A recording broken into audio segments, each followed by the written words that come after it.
Esta es la tarde en el continente americano.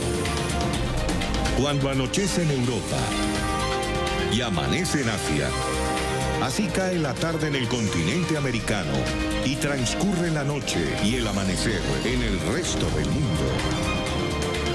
La tarde. Bienvenidos a la tarde de NTN 24, el canal de las Américas. Soy Idania Chirinos. Como siempre, un gusto y un compromiso acompañarnos cada día, sobre todo hoy viernes, que comienza el fin de semana.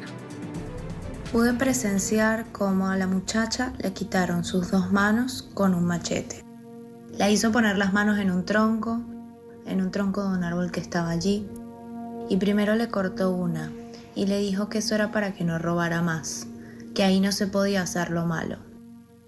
Y la muchacha pegaba gritos y gritos y gritos, y luego le cortó la otra. Múltiples son las denuncias que se han venido realizando en torno a la explotación minera al sur de Venezuela. Diamantes, coltán, níquel, uranio, oro, entre otros minerales cuyas reservas enriquecen el suelo venezolano, pero que han contribuido igualmente al contrabando ilegal, al establecimiento de mafias y de grupos al margen de la ley y al financiamiento poco transparente del régimen de Nicolás Maduro.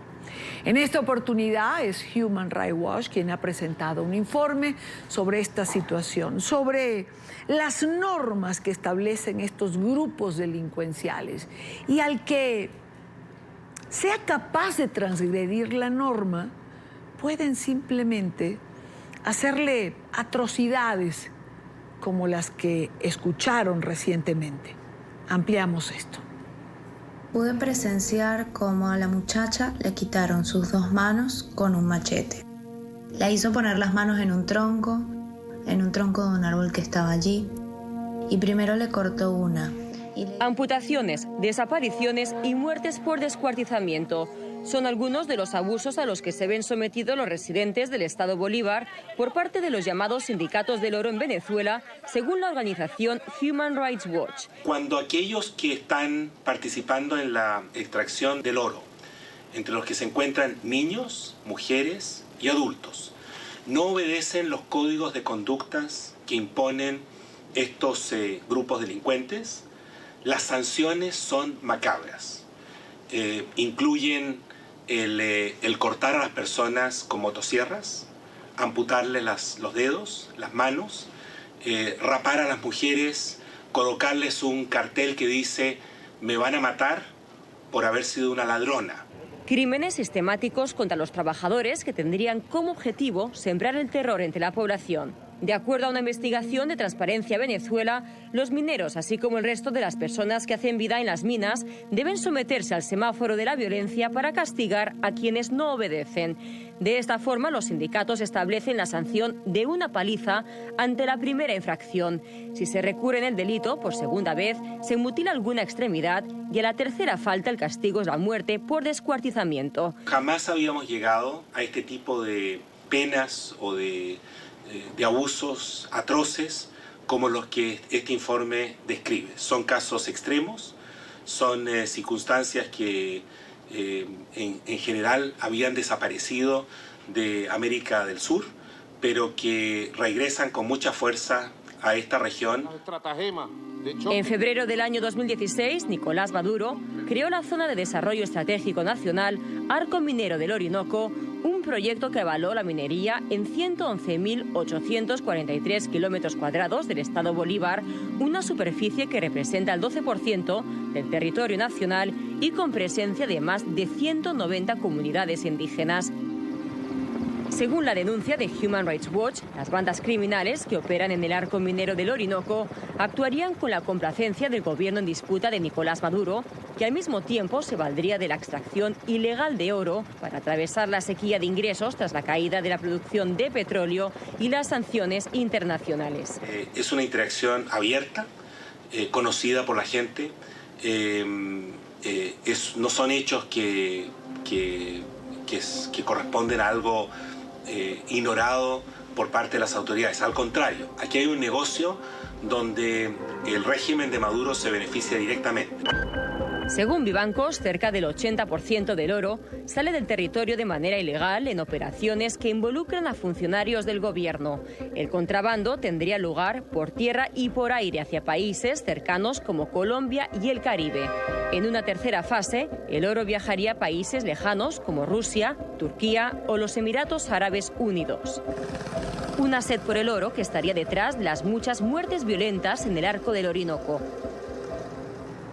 Cuando son las 4:06, este es un informe realizado por nuestra cadena aliada La Voz de América, pero nos da contexto de lo que ha sido este informe presentado por Human Rights Watch. Pero para profundizar y para ir más allá, nos acompaña Tamara Tarasiuk. Ella es investigadora senior para las Américas de Human Rights Watch. Tamara, bienvenida, gracias por acompañarnos una vez más. Buenas tardes, Dania, muchas gracias. Buena tarde también para ti. ¿Qué está ocurriendo en este territorio al sur de Venezuela? Mira, lo que pasa en Bolívar, que es el lugar donde nosotros hicimos esta investigación, es que hay mafias, son grupos armados ilegales que controlan las minas y la producción de oro en ese lugar.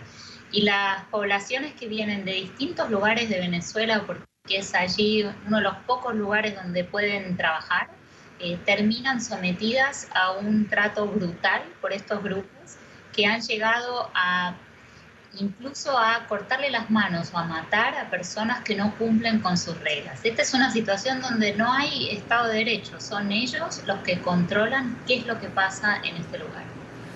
Cuando hablamos de grupos irregulares que controlan el territorio, ¿a cuáles se refieren? ¿Lograron identificar algunos particulares? Hay dos grandes tipos de estos grupos ilegales, mafias, te diría. Una son grupos venezolanos que se llaman en esa zona sindicatos, que están manejadas por pranes, que es el mismo nombre que se le da en Venezuela a aquellos que controlan las cárceles, por ejemplo. Y estos son los grupos que controlan gran parte de las minas de oro que hay hoy en Bolívar. Y hay también, según los testimonios que recabamos, presencia del ELN, el grupo armado ilegal que opera en Colombia y que, como venimos viendo en nuestras últimas investigaciones, están actuando también en territorio venezolano. Cuando el informe se refiere a sindicatos, imagino que hablamos de los grupos que son netamente venezolanos, a grupos mafiosos, pero a criollos, por decirlo de alguna manera. ¿Conviven ambos grupos irregulares como el ELN y los grupos irregulares venezolanos? Así es, los grupos irregulares venezolanos son los que se llaman sindicatos en esta zona. Nosotros hemos visto y tenemos información de enfrentamientos, de hecho, entre estos distintos grupos para tratar de controlar las minas. No es que están trabajando de la mano los sindicatos con el ELN, sino que cada uno, inclusive sindicatos entre sí, no se coordinan, sino que cada uno tiene sus minas donde, como te decía, ejercen el control absoluto. Y cuando uno habla con la gente que trabaja en las minas o en los pueblos mineros, lo que te dicen es: si tú te portas bien y sigues las reglas, no hay ningún problema. El problema empieza a ocurrir cuando alguien rompe estas reglas. Y las sanciones son terribles. Como yo te decía antes, Idania, tenemos casos de una mujer que le cortaron las manos porque la acusaron de robar un pantalón. Mujeres que les cortan el cabello y las exhiben enfrente del resto de la población como un castigo público por haber roto las reglas. Entonces ahí no hay policía, no hay Estado. Son ellos los que imponen estas reglas, y las sanciones, como te digo, son brutales, con denuncias del lejano oeste, casos donde han cortado a la gente en pedacitos, con machetes, y ese es el nivel de brutalidad del cual estamos hablando. Y te digo, tú y yo hemos hablado muchas veces sobre cosas terribles que ocurren en Venezuela, y estos son de los testimonios más terribles que yo he escuchado en mis más de 10 años cubriendo ese país. Tamara, ¿sobre qué base se levantó este informe? ¿Se hizo in situ? ¿Recabando testimonios directamente? ¿Cuál fue la metodología que usaron?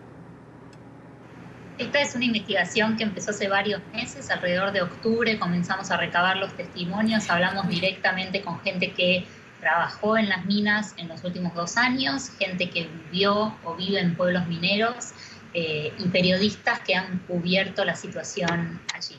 Se basa principalmente en testimonios directos de quienes observaron, fueron testigos directos de estas cosas que estoy comentando, y también hicimos con posterioridad a estas entrevistas un análisis un poco más amplio de qué significa esto, en qué contexto se enmarcan estos abusos. Además de las entrevistas que hicimos para tener estos testimonios directos de primera mano, lo que hemos hecho es un análisis un poco más amplio para tratar de entender dónde se enmarcan estos abusos. Y lo que encontramos es que gran parte del oro venezolano sale por contrabando a través de las fronteras. Y lo que estamos buscando con esta publicación es no solo exponer esta brutalidad, sino también llevar esta información ante las refinerías de oro y ante los compradores de oro para que sepan que esto está pasando. Y estas compañías tienen unas obligaciones internacionales de saber de dónde viene el oro que compran y que entra en sus cadenas de suministro.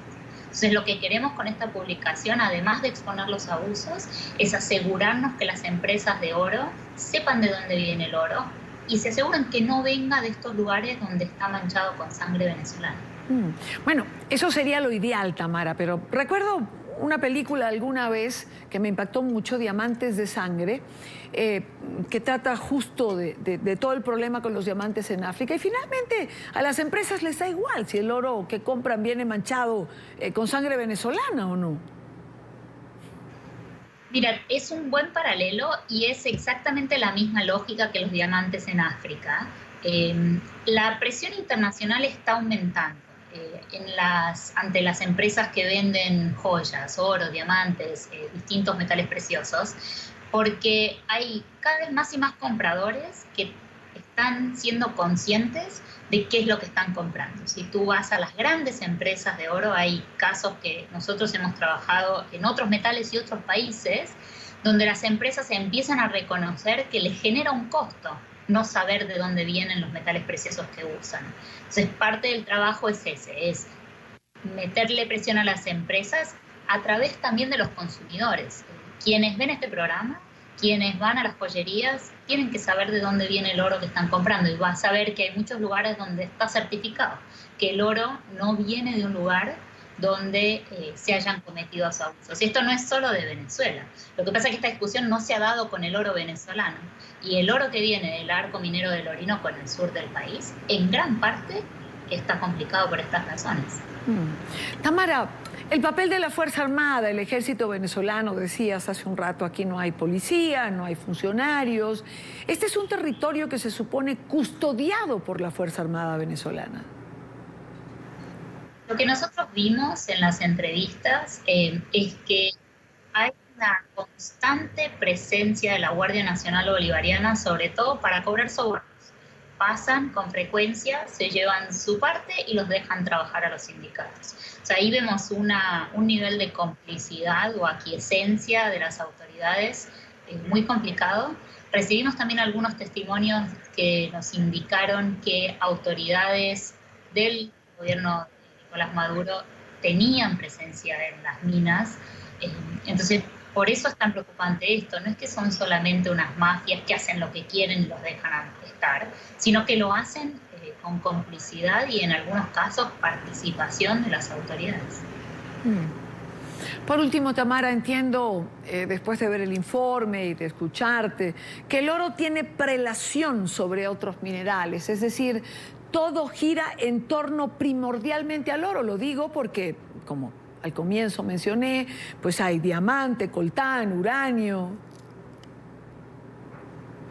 Este informe se centra en eso, y esto es importante porque en Venezuela lo que está pasando es que las autoridades vinculadas con Nicolás Maduro tienen cada vez más dificultad para conseguir dinero proveniente del petróleo.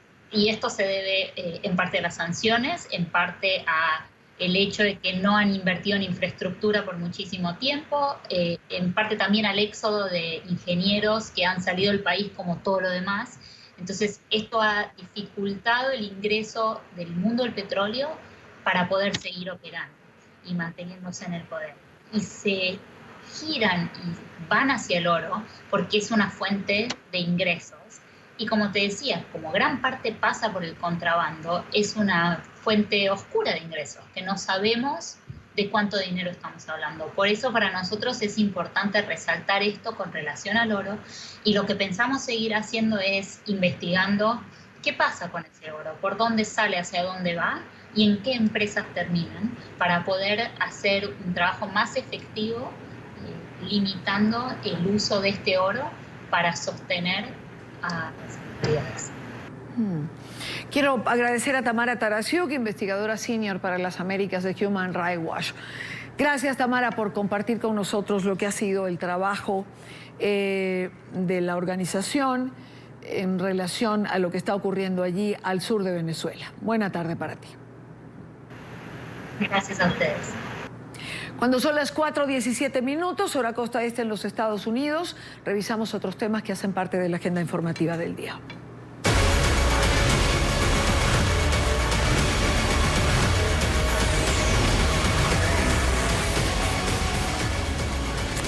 Es noticia un argentino que se convirtió este viernes en el primer latinoamericano diagnosticado con el coronavirus. Se trata de un pasajero del crucero Diamond Princess que permanece en cuarentena frente a las costas de Japón. Este argentino figura entre las 61 personas que contrajeron el virus en el barco. El crucero tiene 3.700 pasajeros y tripulantes, de los cuales 273 se han sometido a las pruebas de detención. Entre tanto, las cifras que deja la epidemia de neumonía en China van en aumento. El más reciente reporte oficial indica que 73 personas murieron en las últimas 24 horas a causa de este virus, elevando la cifra total a 636 víctimas mortales. Los infectados además superan los 30.000, mientras la orden de cuarentena en varias ciudades del país se mantiene y afecta a unos 56 millones de personas.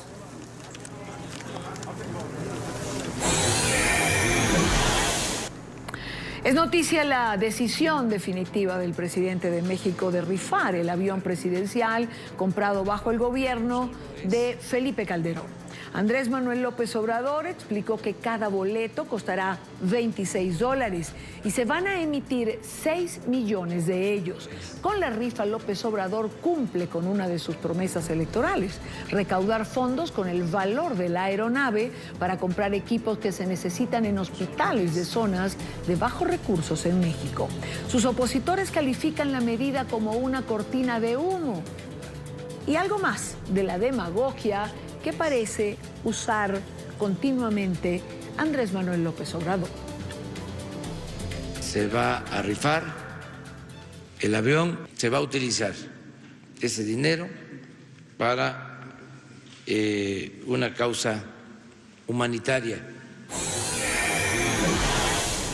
Es noticia la extraña audiencia penal de ayer en la que la ex congresista colombiana Aida Merlano ofreció declaraciones ante un juez en Caracas. Merlano, capturada en territorio venezolano, dijo que políticos colombianos habrían organizado su fuga y posteriormente la habrían secuestrado. Ahora la incógnita se centra en cuál será su futuro judicial. Información en la capital venezolana con Luis Laya de Caracas nos reporta. Luis, bienvenido, buena tarde para ti. Hola, buenas tardes. Expertos en materia penal venezolana señalan que el caso de Aida Merlano ha sido manejado de forma política. Indican que puede haber matices dentro de su declaración este jueves que busquen que se le otorgue un asilo político. Esto para librarse de la justicia colombiana y además poder funcionar como un testigo por parte de Nicolás Maduro sobre los ataques que él acusa les hacen desde Colombia. Sería un intercambio político más que judicial.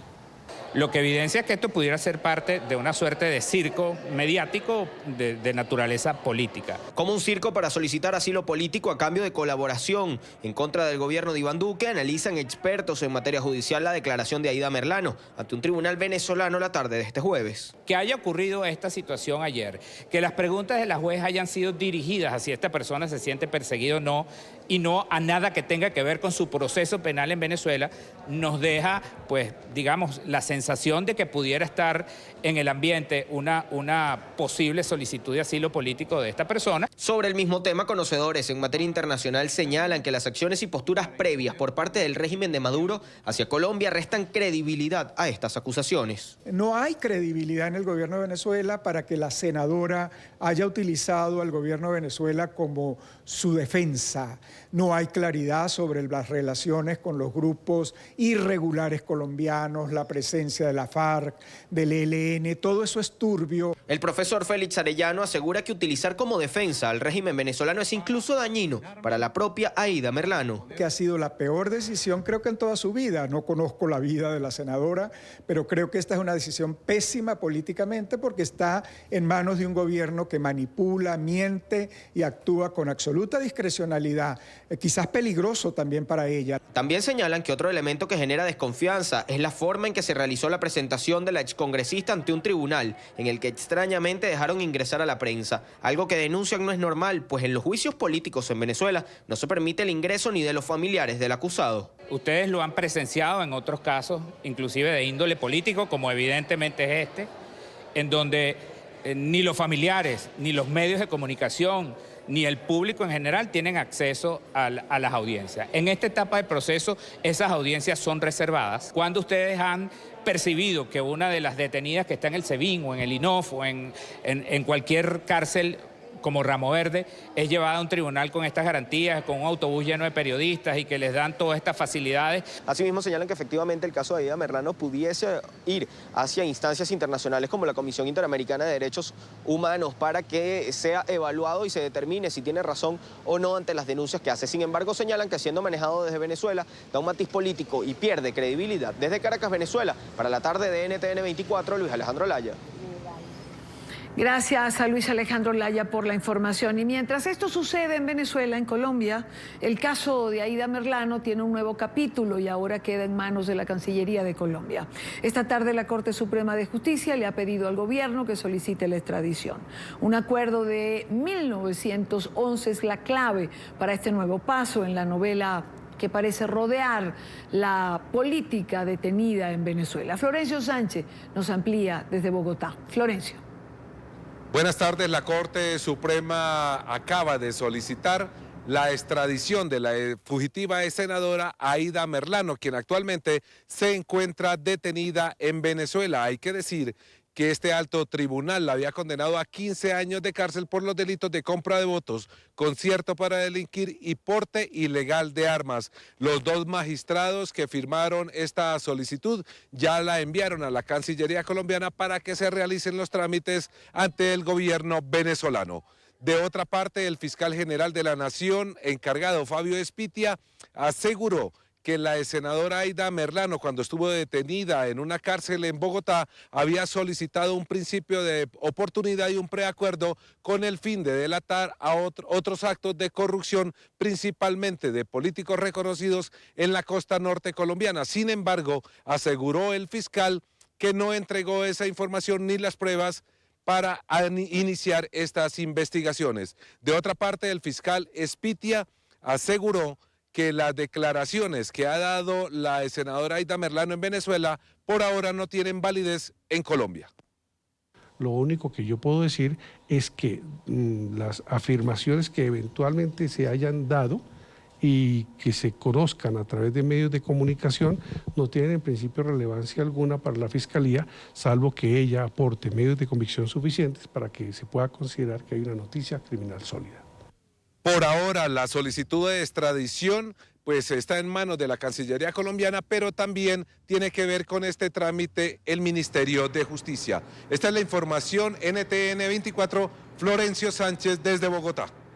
Florencio, gracias por la información. Quiero saludar ahora, cuando son las 4:25, hora Bogotá, Colombia, a Juan Pablo Estrada, abogado litigante y docente de la Universidad El Externado y El Rosario, ambas en la capital colombiana. Abogado, gracias por acompañarnos, gracias por estar aquí. Gracias a ustedes por la invitación, un gusto estar acá. Como hemos oído, a nuestro periodista de la Corte Suprema ha enviado la solicitud al Gobierno Nacional para que proceda a pedir la extradición de la excongresista Merlano. El problema, ¿cómo hacerlo? ¿Ante quién se tramita la extradición? Sí, definitivamente el hecho de que no existan hoy relaciones diplomáticas con el gobierno de Nicolás Maduro, a quien Colombia no reconoce, y por el contrario le haya apostado tan fuerte en su política exterior Colombia a reconocer al presidente interino Juan Guaidó, hace que la situación termine siendo, si se quiere, caricaturesca, porque con quien tenemos relaciones no tiene ni siquiera el control sobre la prófuga de la justicia y tampoco está en capacidad ni siquiera de recibir y tramitar la solicitud. Luego es una situación que va a resultar en algo risible, y es la posibilidad de que el gobierno de Guaidó ordene la entrega a Colombia y a Aída Merlano, pero que no pase de ser una orden escrita que sirva solo para enmarcar y colgarla en algún despacho judicial en Colombia. Pero fíjese una cosa, Colombia no es el único país que esto le pasa, ¿no? Es decir, esto ocurre cuando no se tienen relaciones, le pasa a Brasil, cuando el régimen de Venezuela le pide la extradición de algunos de los militares que han sido acogidos por Brasil. Es decir, se le niega, no hay relaciones, no se reconoce. No, de acuerdo, es una consecuencia de una decisión de política exterior que yo juzgo que tiene la mejor intención. Todos queremos que pare en Venezuela el abuso, la represión, y que caiga un régimen que no representa lo que son todos los venezolanos. Pero en la realidad él tiene el control, en este caso puntual, sobre las autoridades que capturaron a Aída Merlano, y es quien tiene el control político, judicial y carcelario en Venezuela. Entonces no se puede demandar ahora que alguien a quien no reconozco adopte decisiones en beneficio de un Estado que no lo reconoce. Yo sigo creyendo que así como en los peores momentos de la Guerra Fría, los Estados Unidos y la Unión Soviética tuvieron relaciones, es una oportunidad de oro para que haya al menos unas relaciones consulares en beneficio de los ciudadanos de ambos pueblos y que permita sortear situaciones como la que ha estallado a propósito de la captura de Aída Merlano. Abogado, en algún momento escuché a Nicolás Maduro decir que si alguien quería ir a Venezuela a entrevistar a Merlano o a interrogarla, pues estaban abiertos. ¿Usted cree que se produzca este interrogatorio? ¿Sería conveniente? ¿Estaría de acuerdo? Pues mire, sería un punto intermedio, que sería de una cooperación judicial tal vez, pero volvemos a la misma sin salida. Cuando se rompen relaciones, se rompen por completo. Pensemos en el símil de una relación de pareja. No puede ser que estamos divorciados, pero recíbame esta noche en su casa, que de pronto hoy podemos pasarla bien. Yo creo que la oportunidad es para tomar decisiones más de fondo. El problema es que Colombia tiene una dificultad enorme por sus aliados estratégicos, y lo único que se está logrando con esto es que una persona que sabe tanto de un bochornoso episodio de corrupción en Colombia esté dando unas opiniones bastante condicionadas para mi gusto, que no todas son ciertas, pero no todas son mentiras, y que ante la protuberancia de sus mentiras, las verdades terminan perdiendo peso. Claro, claro. Digamos que Aída Merlano se convierte en una herramienta para Nicolás Maduro o de Nicolás Maduro en este punto de la situación. No lo dudo. Yo creo que la indicación de que el presidente Iván Duque ha ordenado asesinarla no ha sido de buen recibo, ni siquiera en quienes no simpatizan con el gobierno de Iván Duque y con el ala más radical de su partido político, el Centro Democrático. No tiene Iván Duque un interés directo en este asunto, y no es de su talante contemplar siquiera una instrucción de esa naturaleza. Por el contrario, hay muchas evidencias de que hubo determinación en la búsqueda y la recaptura. Entonces, pues es difícil. Es una persona que está en manos de un régimen dictatorial que tiene un enfrentamiento político y diplomático con Colombia, y en donde ella, además de las verdades que sabe, va a estar dispuesta a decir lo que le pidan que diga para conservar un estatus de protección política o unas mejores condiciones de reclusión, porque está en manos de una dictadura. Bueno, Si son mejores las condiciones de reclusión, me imagino que la van a llevar a un hotel 5 estrellas, ¿no? Porque en la imagen la vemos sin esposas, en tacones, bien trajeada, llegando a los tribunales. Ya quisieran los presos venezolanos llegar en esas condiciones en que llegó Aída Merlano. Lo está diciendo usted y no lo digo yo. Entonces, tal vez esos tacones, ese blower de peluquería, pues haya tenido ya un primer compromiso, y yo creo que fue en buena parte los ataques directos al gobierno de Iván Duque. Yo no dudo que Aída Merlano sabe muchísimas verdades de la corrupción política en la costa atlántica colombiana, en concreto de la compra y venta de votos para todo tipo de elecciones, pero de ahí a que ahora se convierta en una suerte de testigo estrella que sabe todo del gobierno de Colombia, hay mucho trecho. Quiero agradecer a Juan Pablo Estrada, abogado, litigante, docente de 2 universidades en la capital de Colombia. Muchísimas gracias por habernos acompañado. No, a ustedes, y un saludo a todos los venezolanos. Son las 4:32 minutos, hora costa este en los Estados Unidos. Antes de ir a la pausa, les hablo de un proyecto de la NASA que sigue buscando respuesta a esos misterios alrededor del Sol. El astro rey es una gran incógnita para la agencia espacial, y por eso este domingo van a enviar una nave que podrá acercarse por primera vez a los polos norte y sur del Sol. Este es un trabajo de nuestro equipo digital. Lo compartimos con ustedes. La NASA sigue desafiando la imponencia y las altas temperaturas del Sol. Enviará una pequeña nave espacial para que desde una distancia próxima al astro rey pueda tomar las primeras imágenes de los polos norte y sur de la estrella. Con esta misión exploratoria buscan más datos y revelar misterios sobre el campo magnético que genera el Sol, el cual es tan amplio que influye en planetas muy distantes como Plutón, y es capaz de crear una supercarretera de partículas solares conocidas como viento solar.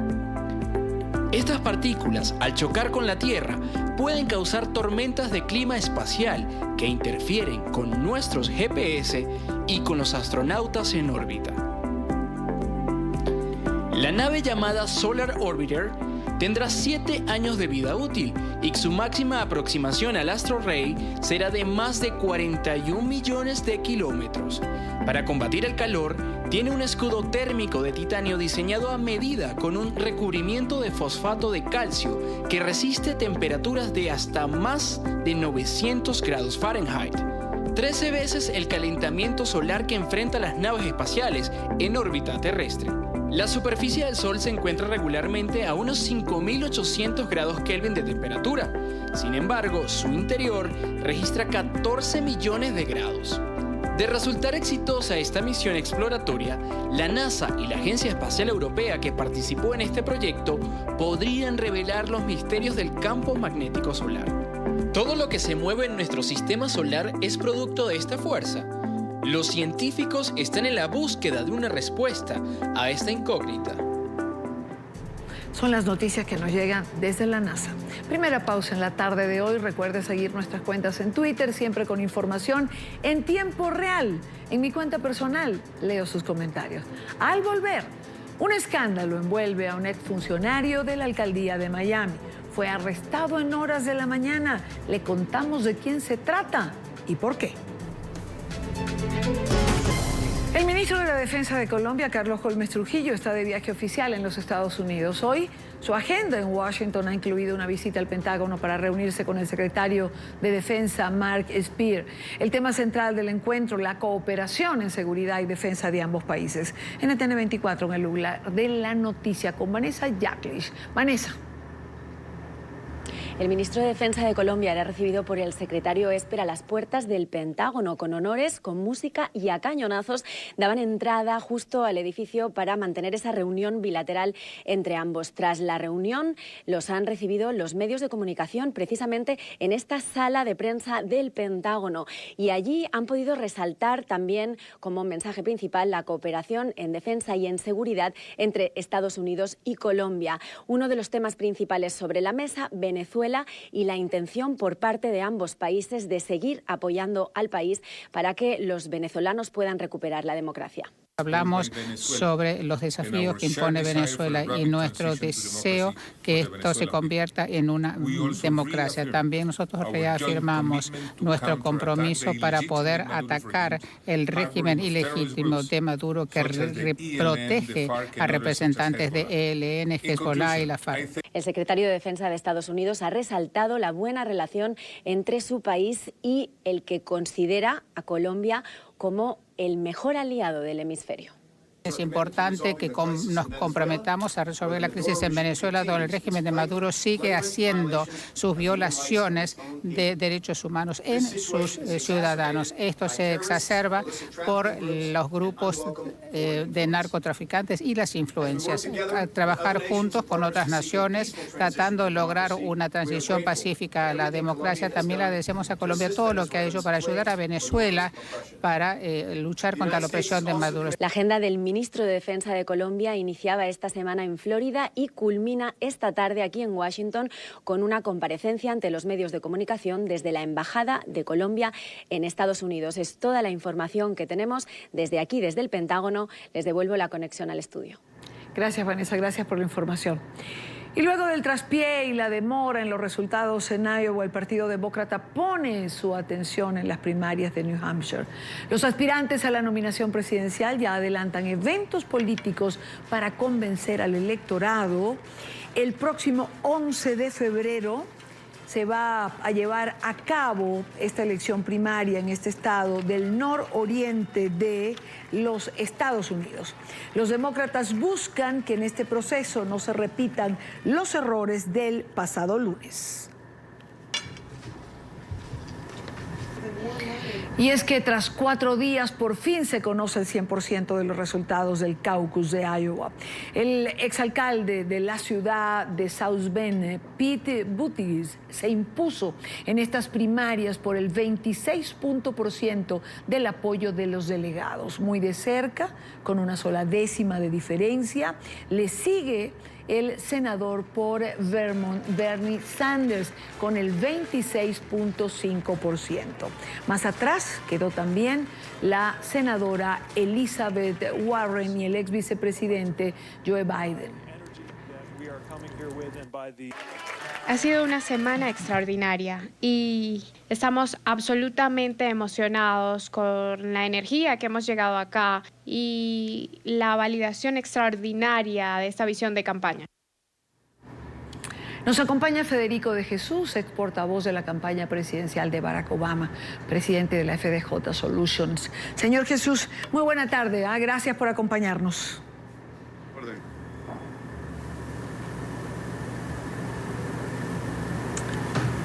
Señor de Jesús, ¿me escucha? Sí, le dije a la orden. ¿No me escucha? No, ¿lo escuchamos nosotros? Yo los escucho de lo más bien. Esperemos que nuestro equipo de producción chequee el audio para poder conversar con Federico de Jesús sobre todos estos incidentes que han ocurrido en la primera elección de primarias que realizó el Partido Demócrata. Ya lo tenemos. ¿Lo tenemos? Señor de Jesús, ¿la confusión de Iowa puede nublar de alguna manera estas primarias en New Hampshire? Bueno, no es que las nublen, es que fue un proceso obviamente que se retrasó mucho más de lo que se debería haber retrasado, y mientras el conteo ya está finalizado y se sabe que va a haber un empate entre el senador Bernie Sanders y el exalcalde Buttigieg, pues la contienda de New Hampshire el martes que viene va a despejar dudas sobre si Joe Biden todavía sigue en la contienda, si la senadora Elizabeth Warren todavía tiene oportunidades, y cuál de los dos, si Buttigieg o Sanders tiene más momentum después de Iowa. Yo creo que como no hubo un resultado claro, cualquiera de las dos campañas puede reclamar victoria, que es lo que han hecho. Ahora, señor de Jesús, ¿qué decirle a las personas, por ejemplo, o a los participantes, digamos, de estas elecciones en New Hampshire, que los errores que se cometieron en Iowa no los vamos a ver aquí? Bueno, no se van a ver los mismos errores en Nuevo Hampshire por el sistema. O sea, Iowa tiene un sistema de caucuses donde el voto no es secreto. Francamente, yo encuentro que es un sistema bizantino. Encima de eso se cambiaron las reglas y se utilizó una aplicación de Internet nueva que evidentemente no probaron. En el caso de Nuevo Hampshire, es una primaria, el voto directo es secreto, es un sistema que se lleva usando por décadas, que obviamente tienen que haber ciertas mejoras, pero definitivamente no vamos a ver los cambios de regla de última hora que vimos en Iowa y esperemos que los resultados vengan a una hora decente, si son claros y precisos para que el pueblo pueda saber quién ganó, pero que se sepa bien que en Iowa no hay una cuestión, ni se está cuestionando sobre el resultado, es solamente sobre reportarlo, porque precisamente porque son caucuses, todas las campañas tienen acceso a quiénes votaron por quién y cuándo. El issue es que se reporten de una manera, ¿verdad?, que esté a tiempo y que pueda proveerle a los candidatos más certidumbre de los resultados. Sí, es el sistema. Usted tiene razón. Pero de todas maneras, Señor de Jesús, el retraso en los resultados de alguna manera crea desconfianza en el propio electorado, por lo menos eso, y algún tipo de malestar. Eso por una parte. Pero por la otra, digamos que los candidatos pierden ese impulso primario. Por ejemplo, quienes van a votar en New Hampshire, hay quien quería saber de alguna manera quién podía tener una ventaja marcada o aprovechar quizás esos primeros resultados para reflexionar por quién iba su voto o no.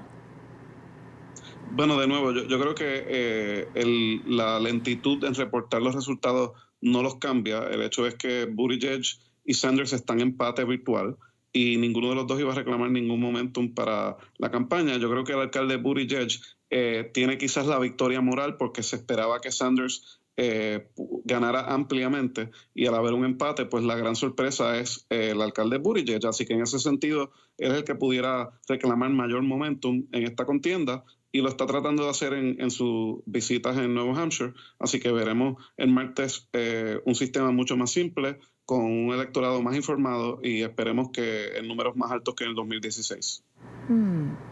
Una última pregunta, más allá de las primarias, más allá de este proceso en el que está comenzando el Partido Demócrata. ¿Cree usted que el candidato que termine seleccionado va a lograr unificar al partido en torno a esta candidatura? Sí, no hay ninguna duda que el Partido Demócrata se va a unir. En todas las encuestas del electorado demócrata demuestran que la prioridad de los votantes demócratas es tumbar a Trump, y es que Trump no salga para un segundo término y es derrotarlo en las urnas en noviembre, y todos los demócratas están unidos en cuanto a eso, y el candidato que salga o la candidata va a contar del respaldo más amplio posible del partido y de los votantes demócratas que quieren evitar un segundo cuatrenio de Donald Trump y todo el desastre autocrático e inconstitucional que eso trae.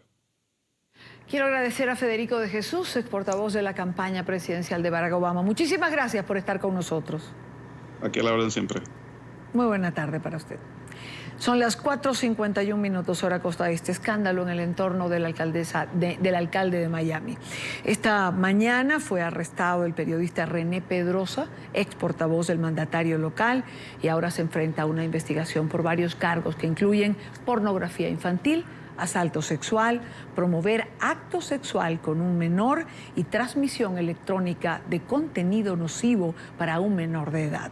Adriana Delgado, periodista de nuestra cadena aliada Telemundo 51, tiene la información. Adriana.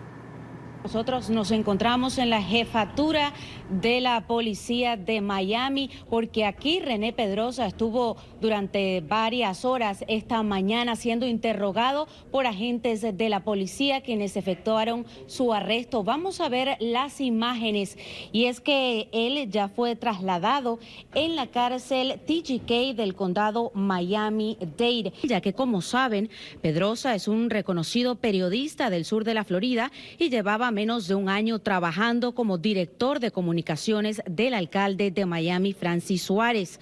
Alrededor de las 10:30 de la mañana llegó a la cárcel TGK y fue procesado por cargos de pornografía infantil y por agresión. El miércoles se dio a conocer, recuerden, un reporte del incidente que fue hecho el 19 de enero, donde se narra que presuntamente Pedrosa le envió una fotografía de sus genitales a un menor de edad identidad mediante su computadora o teléfono celular. A Pedrosa se le impuso una fianza de $26.500 y se espera que esta tarde comparezca ante un juez en corte de fianza. Nosotros también obtuvimos ya el reporte del arresto que indica que presuntamente este incidente ocurrió en los predios de la alcaldía de Miami en noviembre del año pasado, pero recuerden una vez más que este hecho fue reportado en enero 19. Nosotros, por supuesto, vamos a mantenerlos informados sobre el desarrollo de esta noticia y sobre las palabras que dé el jefe de la policía de Miami. Regreso por ahora con ustedes al estudio. Tiempo de una nueva pausa en la tarde de hoy. Al regreso, se mueven las piezas en el ajedrez político de Venezuela. Hoy el canciller ruso, Sergei Lavrov, se reunió con el madurismo en Caracas. Mientras tanto, Juan Guaidó culmina sus actividades en la capital de los Estados Unidos, en Washington. Veremos también las actividades de la Comisión Interamericana de los Derechos Humanos en la ciudad fronteriza de Cúcuta. Regresamos con más. Luego de múltiples reuniones del presidente interino Juan Guaidó con autoridades en Washington, ahora la expectativa se centra en su regreso a Venezuela. Recordemos que el régimen de Maduro amenazó con encarcelarlo a su regreso. Ayer el gobierno de los Estados Unidos lanzó una advertencia.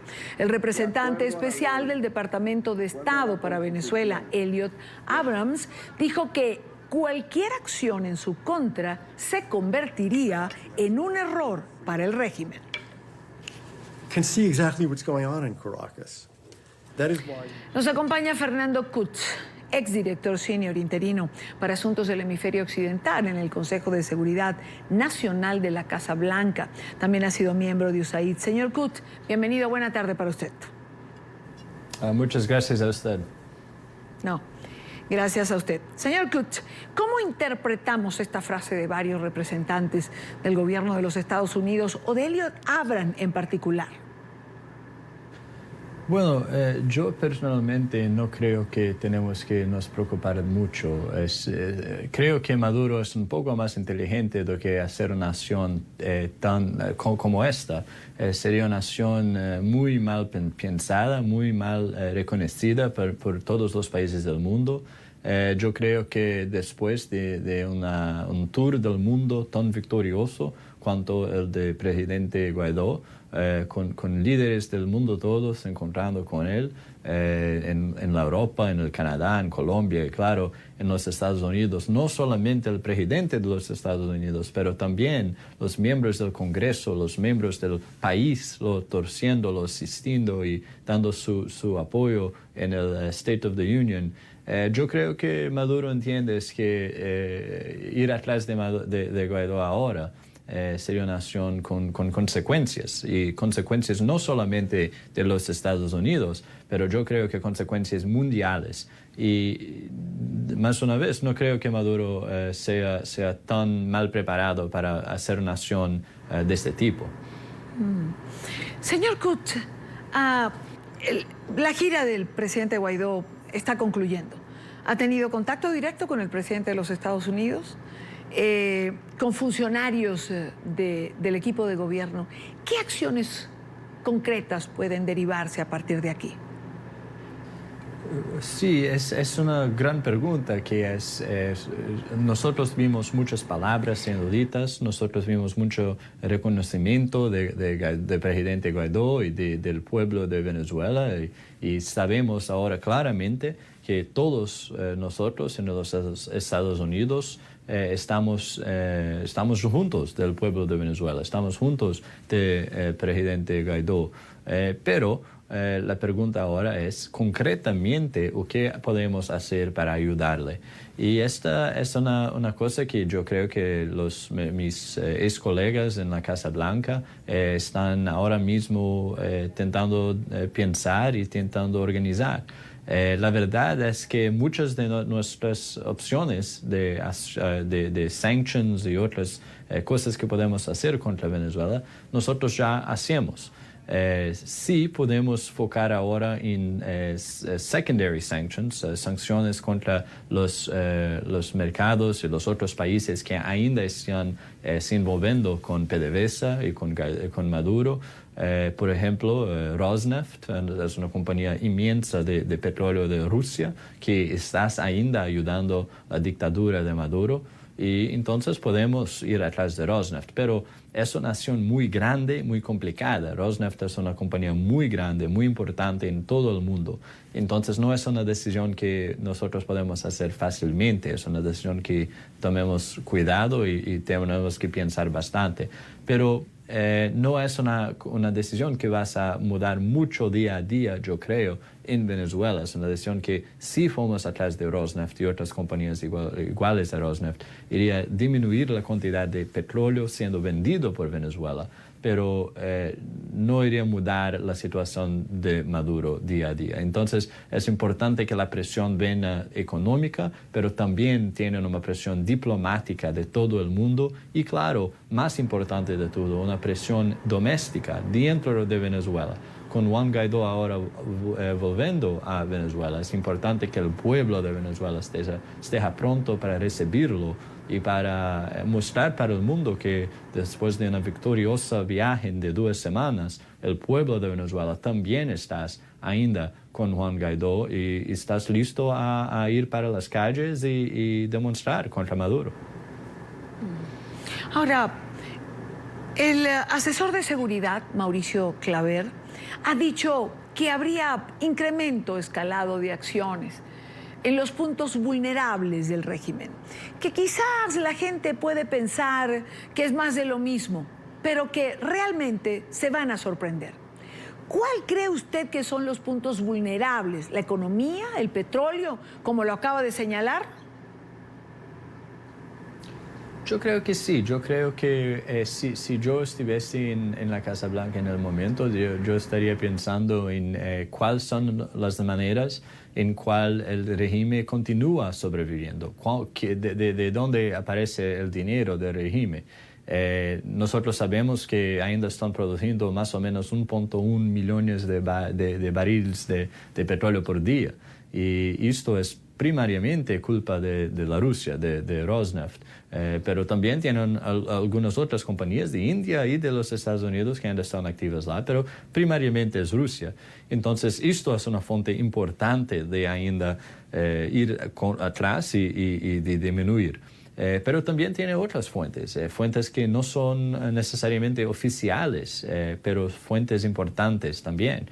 Por ejemplo, sabemos ahora que las drogas, la cocaína y otras drogas que salen de Colombia están pasando 100% de las veces por Venezuela.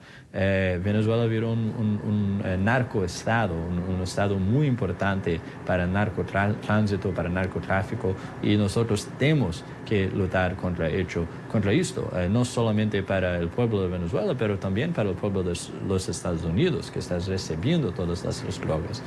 También nosotros sabemos el oro y cómo Maduro está explorando el oro y vendiendo él ilegalmente sin beneficiar al pueblo, pero sí beneficiando sí propio y el círculo pequeño de amigos que él tiene que ayudan a él a sobrevivir. Por otra parte, señor Kutz, el canciller Lavrov, el canciller ruso, está en Venezuela. Culmina una gira y ha llegado a Caracas. ¿Qué busca Rusia con la presencia del canciller Lavrov? Bueno, yo creo que Rusia tiene un interés en Venezuela como por 2 razones. Claro, número 1 es económico y nosotros ya hablamos de Rosneft y petróleo, pero también tiene un interés económico en las armas y Rusia tiene vendido armas para Venezuela. No es una venta grande para los métricos rusos, pero es un país que compra armas rusas y entonces van a tener intereses. Pero también tiene una segunda razón, que es para Rusia cualquier manera de interferir con las actividades internacionales o los intereses internacionales de los Estados Unidos es una cosa importante y es una cosa válida. Y yo creo que Rusia ve Venezuela como una forma de repagar, de payback, por el envolvimiento de los Estados Unidos en Ucrania. Claro, sabemos que Ucrania es muy importante estratégicamente para Rusia, está en su vizinhanza, y yo creo que Rusia ve Venezuela como un país estratégicamente importante para los Estados Unidos, un país que está en nuestra vizinhanza. Y entonces ellos quieren hacer este payback con nosotros en Venezuela, pero no creo que tiene muchos motivos estratégicos, es más una manera que es relativamente con poco costo para Rusia conseguir ir contra los Estados Unidos. Ahora, señor Kutz, una última pregunta.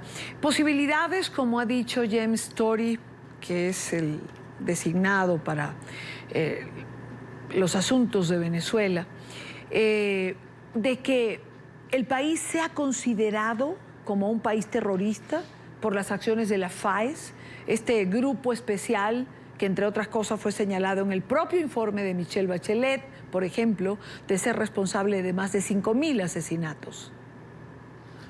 Sí, para mí es claro que Venezuela es ahora un estado de criminosos. Es un estado que aquellos que trabajan con Maduro, que aquellos que están ainda en el lado del dictador, claramente ahora son criminosos, son miembros de gangues, son miembros de grupos de drogas, que son narcotraficantes, son traficantes de humanos, son personas que no gustaría de tener como amigos, esto puedo decir.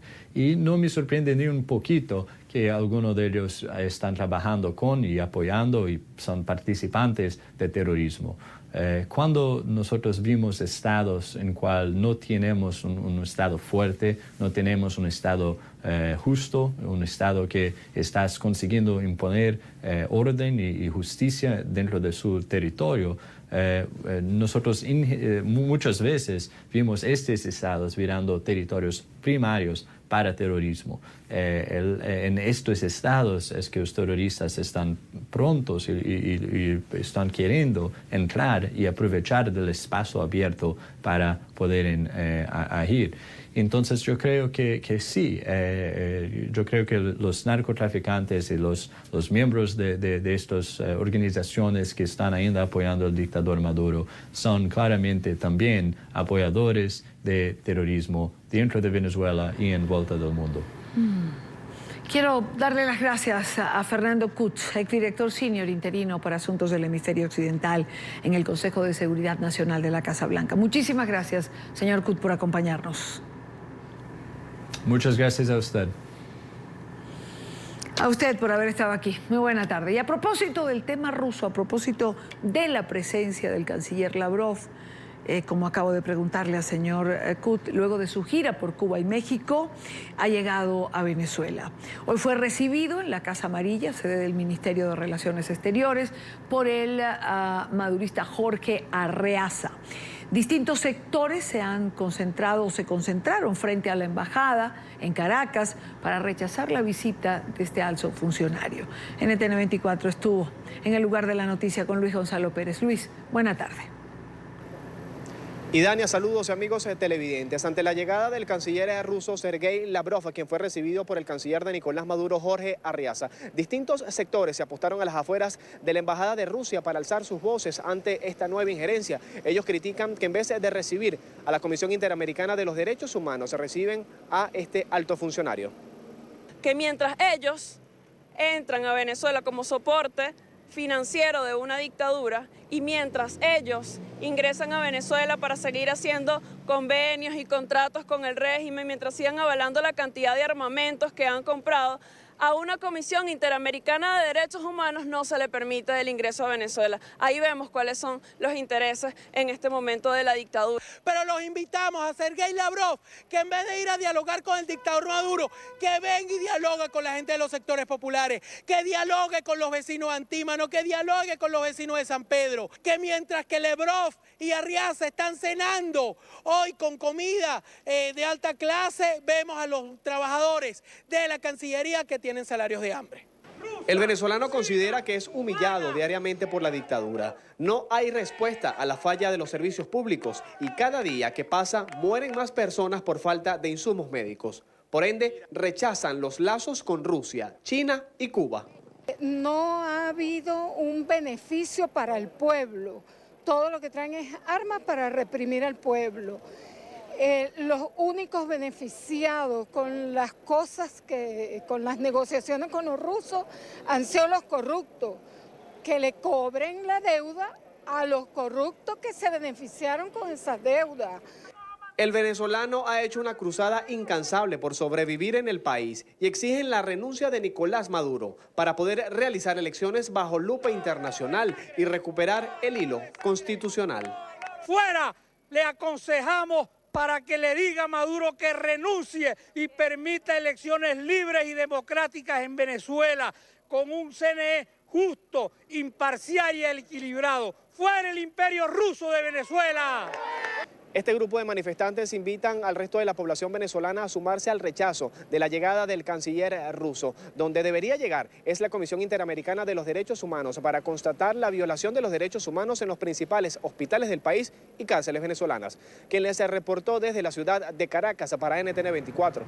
Luis Gonzalo Pérez. Gracias, Luis Gonzalo, por la información. Mientras tanto, avanza la agenda de los delegados de la CIDH que se encuentran en la ciudad fronteriza de Cúcuta, en territorio colombiano, reuniéndose con ciudadanos venezolanos, activistas de distintas ONGs y familiares de presos políticos. Diego de Pablos tiene el informe. Diego, buena tarde.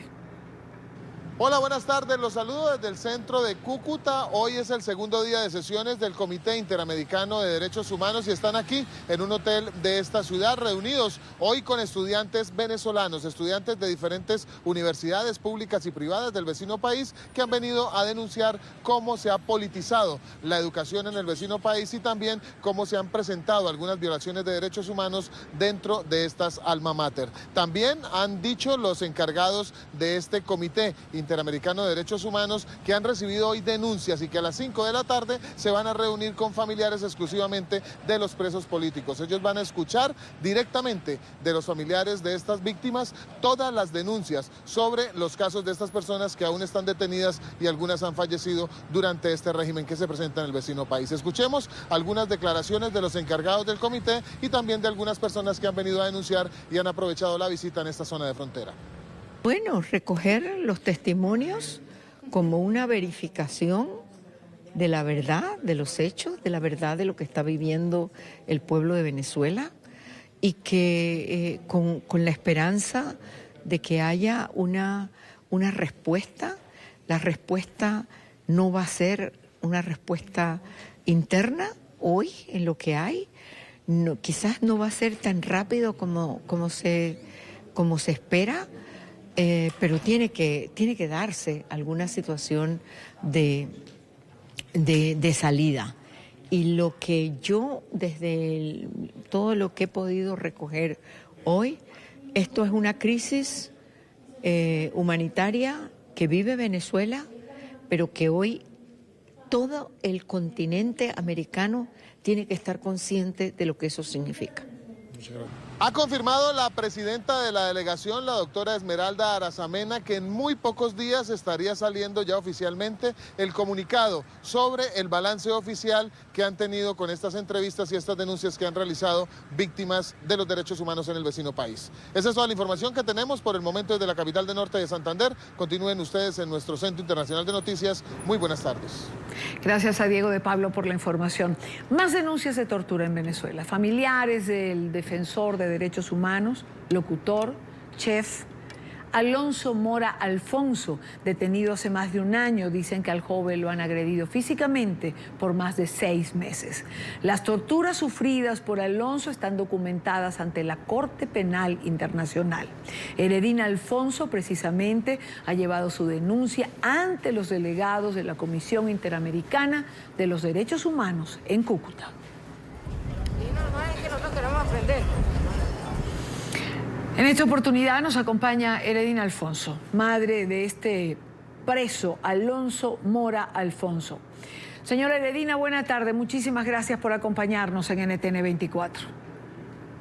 Gracias a ustedes. De verdad, una vez más, estoy acá para denunciar el caso de mi hijo Alonso Mora. A propósito de las denuncias que hay de violación a los derechos humanos, quisiera que nos recuerde el caso de su hijo, cómo fue la detención y también qué nos cuenta de las torturas de las que ha estado siendo víctima su hijo. Alonso fue detenido arbitrariamente el 15 de abril del año 2018. Fue una detención en contra de su voluntad, el cual yo digo que es un secuestro, y al sentirse él secuestrado me siento yo como madre, porque yo no me puedo deslindar del dolor de mi hijo.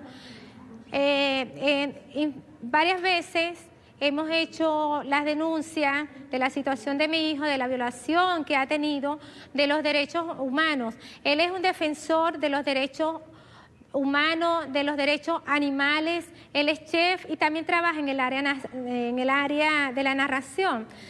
Y hoy en día Alonso se encuentra con todos sus derechos vulnerados para él. Actualmente él se encuentra recluido en la cárcel de Ramo Verde. Se está allí en esos depósitos donde lo metieron. Allí está siendo hoy en día metido en una celda de castigo, en una celda que le llaman el Tigrito, donde eso allí está lleno de humedad y también de animales, de ratas.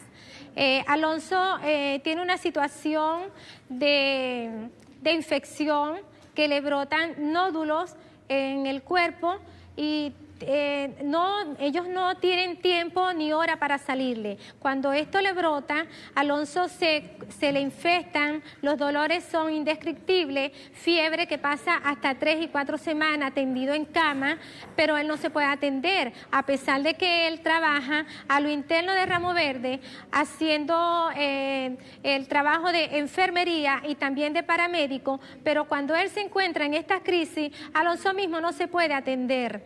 Y hoy en día, mi situación como madre de desespero, que estoy preocupada por la vida de mi hijo, porque presenta esta proliferación de nódulos en su cuerpo, aparte de que también tiene dislocación en los hombros, tobillos y fracturas en unas manos, y Alonso no ha tenido asistencia médica. Hasta el día de hoy no sabemos su estado de salud.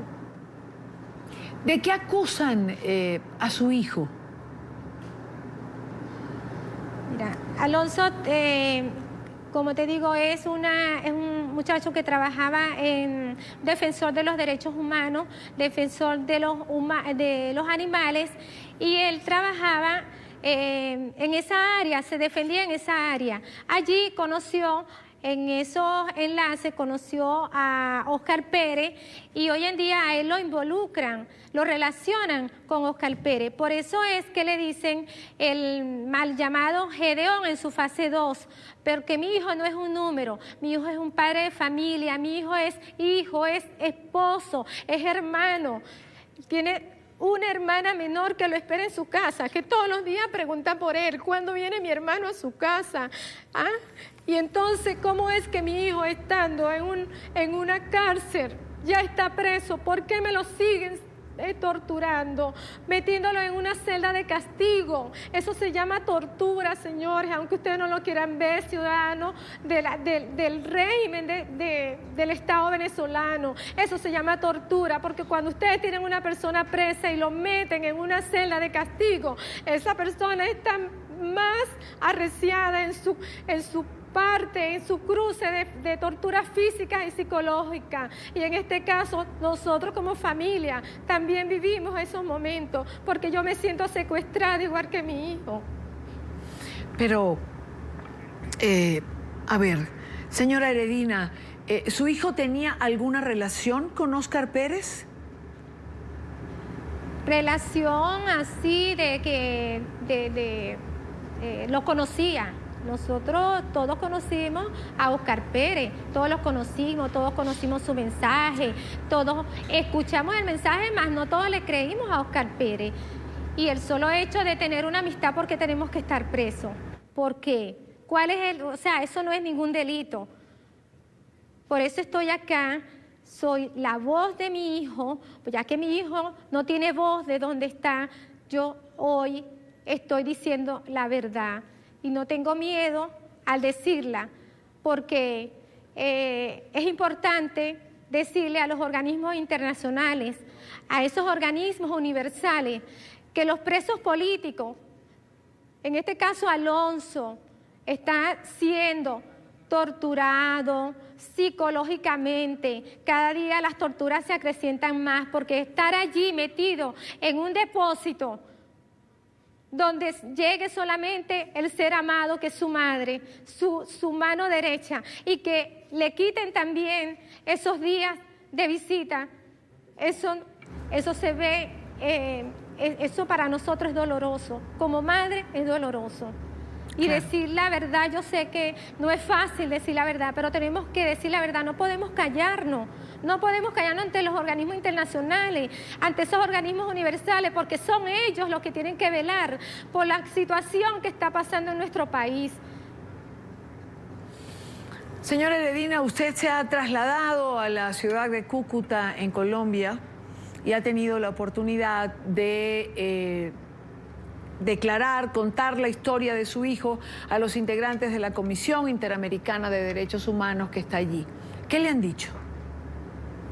Sí, yo me reuní con la presidenta de la comisión de la CIDH y ellos, le presenté el caso de mi hijo y ellos están están preocupados por la situación de mi hijo, por la vida de mi hijo, que es lo que yo clamo, la vida, la seguridad, la integridad de mi hijo. Exijo que mi hijo sea liberado y por eso yo le exijo a ellos que no me quiten su acompañamiento, que me acompañen para en el apoyo de esta situación que está presentando mi hijo, para que me liberen a mi muchacho de allí, de ese depósito donde se encuentra actualmente recluido.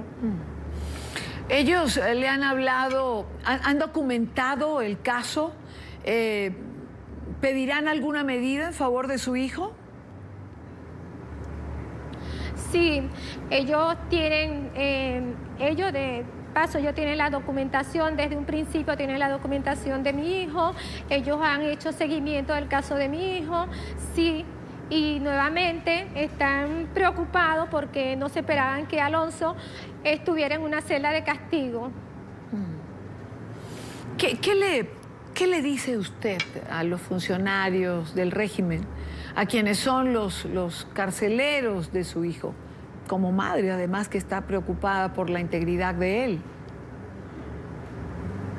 Bueno, yo como madre le diría que se pongan del lado correcto, que no sigan torturando más seres inocentes, que apliquen la Constitución como debe ser, que apliquen las leyes como es el deber ser, no torturando al que ya está preso. El que ya está preso, preso está. ¿Para qué seguirlo torturando? Quiero agradecer a Heredina Alfonso, madre del preso político Alfonso Mora Alfonso. Alonso Mora Alfonso, por estos minutos en NTN 24. Gracias por compartir parte de su historia y su angustia por la integridad de su hijo. Gracias por permitirme este momento y decirle la verdad al mundo entero. Gracias. Gracias a usted de nuevo. Pausa en la tarde. Los invito a que visiten nuestra página web www.ntn24.com. Las noticias en desarrollo. Conéctese a la información, conéctese a nuestro portal. La señal en vivo de nuestro canal también está allí, en nuestro portal www.ntn24.com. Regresamos en breve con más información, con un informe que se ha levantado hoy en México que habla del 99% de impunidad en torno a los crímenes en contra de periodistas. Venimos en breve. Continuamos con más en la tarde de hoy cuando son las 6:33 minutos, hora Caracas, Venezuela, 5:33 minutos, hora costa este de los Estados Unidos. Críticas al Estado mexicano por no investigar los asesinatos de periodistas y defensores de derechos humanos, aun y cuando se señala que los perpetradores de esos homicidios, en un gran porcentaje de los casos, son funcionarios de la Administración Pública y de Seguridad. La directora de la organización Artículo 19 ha explicado que el nivel de impunidad general en México es del 98%, pero en los casos de periodistas sobrepasa el 99%. Quiero saludar a quien es protagonista de la noticia, Ana Cristina Ruelas. Ella es directora de la organización Artículo 19. Señora Ruelas, bienvenida. Buena tarde para usted. ¿Qué tal, Idalia? Muchas gracias a ti, audiencia. 98% de impunidad. En el caso de los periodistas, creo que ustedes señalan que alcanza el 99%. ¿No convierte al Estado, de alguna manera, en cómplice de estos asesinatos? Definitivamente, al final en México la impunidad es una forma de garantizar que las agresiones contra la prensa se sigan cometiendo de manera continua. En 2019, Artículo 19 documentó 10 asesinatos y este número pues simplemente habla de la falta de investigación eficaz y exhaustiva por parte de las autoridades, de las causas por las cuales se está atacando a la prensa. En México el silencio es muy rentable para el poder y permite mantener los altos niveles de corrupción y de impunidad a los que nos enfrentamos. ¿Por qué el silencio es rentable para el poder? ¿No se supone que tendría que ser más rentable el luchar contra la impunidad, el ser más efectivos en resolver los casos, en demostrar que se tiene un sistema de justicia que garantice precisamente la justicia para los ciudadanos, entre ellos los ciudadanos periodistas? Sí, definitivamente eso es lo que tendría que suceder en un Estado democrático, pero desgraciadamente en México, donde todavía estamos luchando por tener una verdadera democracia en la cual se nos reconozca el ejercicio de libertades en el espacio cívico y se reconozca la importancia de la labor periodística para desarrollar esta democracia, pues el silencio al final lo que provoca es que aquellos que quieren perpetuar la impunidad, que quieren estar cubiertos con el manto de la corrupción, pues decidan atacar e ir en contra de la prensa para poder mantener el poder. Ana Cristina, ¿ningún cambio en el gobierno de Andrés Manuel López Obrador? Es decir, ninguna señal de que pueda conseguirse justicia o algún cambio de lo que hasta ahora hemos visto? Pues creo que algo positivo que se puede decir es que por primera vez en la historia de la Fiscalía Especial de Atención a Delitos contra la Libertad de Expresión se identificó, se giró una orden de aprehensión en el caso de Javier Valdés contra el que fue identificado como el probable autor intelectual, que es una persona que está ya detenida en los Estados Unidos de América. El hijo de Damaso, uno de los narcotraficantes más relevantes en la Ciudad de México, en la ciudad de Sinaloa, pero es importante decir que aún no se lleva a cabo la extradición, que no hay justicia completa y que solamente podemos hablar de este caso. También es importante decir que hasta hoy, en un año de gobierno, no hemos visto cambios en un sistema de protección que reconozca realmente que es responsabilidad de todas las instituciones del Estado garantizar la libertad de expresión y la libertad del ejercicio periodístico. Desgraciadamente hoy no tenemos mecanismos de prevención, tenemos muchas leyes que son utilizadas de manera constante para perseguir periodistas, para criminalizarles, y pues no existe la intención de eliminar este tipo de legislaciones e incluso vemos de manera constante cómo los congresos locales e incluso el Congreso Federal sigue con la intentona de buscar nuevas formas de generar censura. También es importante decir que el mecanismo pues ahora se encuentra un poco desgajado, dado que no hay una actividad real por parte de las unidades y de las instituciones que conforman la Junta de Gobierno del mecanismo, y esto finalmente lo que provoca es que tanto defensores de derechos humanos como periodistas pues se encuentren en el desamparo. Pero entiendo, que según las cifras de la Secretaría de Gobernación, habría 717 personas defensoras de derechos humanos y 492 periodistas que estarían bajo este mecanismo de protección. Es decir, ¿esto no opera, no funciona? ¿Es una cifra puesta en el papel simplemente? Pues desgraciadamente el problema que tiene el mecanismo hoy es que se vuelve insostenible. Mientras las causas por las cuales un periodista o un defensor de derechos humanos se acerca al mecanismo tras una amenaza no sean investigadas y no haya un mensaje real de combate a la impunidad, pues entonces el mecanismo no alcanza para asegurarle la seguridad a ningún periodista o defensor de derechos humanos. Pensemos que en el momento en el que un periodista decida desincorporarse del mecanismo, si las causas y aquellos que lo amenazaron, que lo intimidaron o lo hostigaron no fueron sancionados, pues finalmente cuando termina y sale del mecanismo el periodista o defensor es asesinado.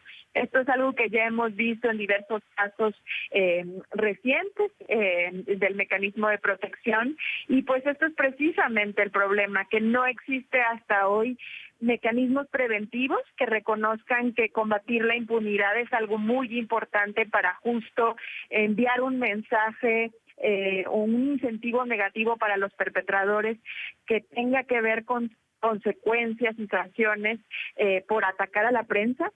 También que tenga que ver con medidas de protección eficaces y adecuadas, por ejemplo, para las mujeres periodistas, y medidas de procuración de justicia y sancionadoras, y también medidas de reparación, porque hasta ahora, desgraciadamente, los números de agresiones siguen incrementando.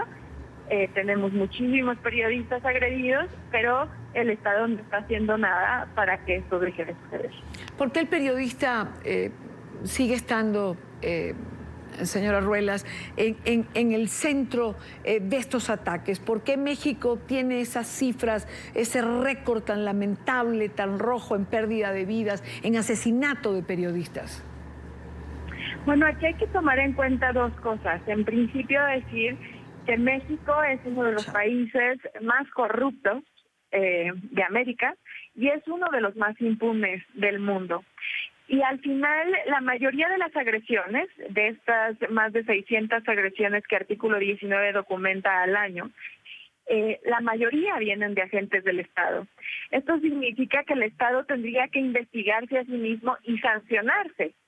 Desgraciadamente esto no ocurre y por lo tanto las agresiones siguen en incremento.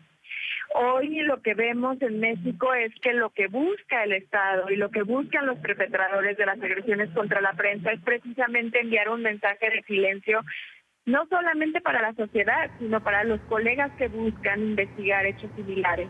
Claro. Es decir, si un periodista está tratando de cubrir un hecho relacionado con el crimen organizado, con la narcopolítica, con la corrupción que existe en el país, desgraciadamente tiene dos fuentes de censura. Por un lado está el gobierno, que sabe que le están develando la información de sus relaciones con el narcotráfico, y por otro lado también está el mismo narcotráfico, que también es otra fuente de censura. Entonces, desgraciadamente, poco a poco en México se han ido expandiendo las zonas de silencio, en las cuales las y los periodistas han aprendido de un código de conducta que fija por un lado el gobierno y por otro lado el crimen organizado.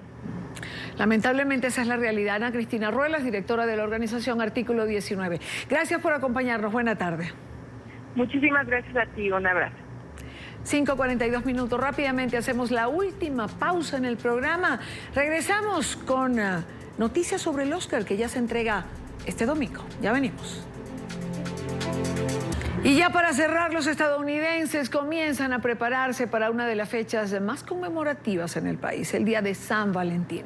Millones de flores de exportación llegan para la celebración del Día del Amor y de la Amistad. El reporte lo tiene Paola Serna. Paola, buena tarde.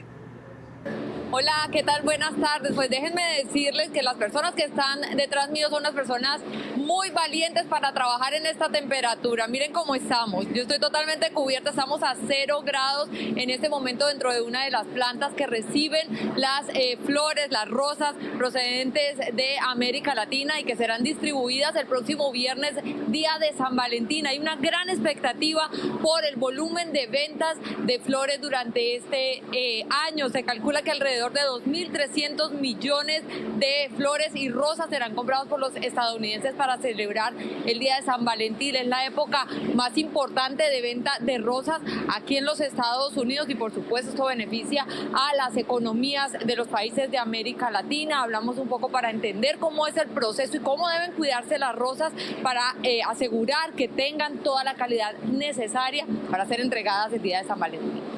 La preparación inicia desde el mes de noviembre. Nosotros hacemos las podas en las fincas, hacemos las planeaciones. Los principales clientes nuestros son los supermercados americanos. Entonces ellos envían sus pre-booking, las órdenes que van a consumir y hacemos todo el proceso de logística, planeación de cupos, materiales y la mano de obra. Básicamente son 3 meses estamos en ese proyecto. Todos los estándares de calidad que se manejan a nivel de finca, como el corte, la hidratación, el frío, el empaque, se manejen en las condiciones y en los tiempos que se necesita para que la flor llegue aquí a Estados Unidos, donde principalmente se maneja la entrada por Miami, ya que tiene los agentes de agricultura y aduana las 24 horas. Y precisamente para que ese proceso sea más eficiente, cumpla con todos los requerimientos y los estándares de calidad que se necesitan. La expectativa para este año a nivel de empresa es estar creciendo un 10%, sobre todo en volumen. Bueno, y de todas las flores, la rosa roja seguirá siendo la preferida para el día de San Valentín, el día de los enamorados. Una docena de estas, como la que tengo aquí de rosa roja, se vende entre 19 y 24 dólares en las tiendas y supermercados de los Estados Unidos. Llegan aquí a Miami y son distribuidas a través de todo el país. Por ahora la información, y antes que me congelen estas temperaturas de 0 grados centígrados en los que nos encontramos en este momento desde Miami, doy paso a los estudios para que continúen ustedes con más información. Muy buenas tardes. Gracias, Paola, por la información. Llegamos al final de la tarde. Recuerden seguir nuestras cuentas en Twitter, siempre con información en tiempo real. Y nuestra página web www.ntn24.com, la señal en vivo de nuestro canal. Conéctese a la información, conéctese a cualquiera de nuestras plataformas en cualquier momento. Comienza la noche al terminar la tarde. Buen fin de semana para todos. El próximo lunes a la misma hora para compartir, debatir, analizar la agenda informativa del día.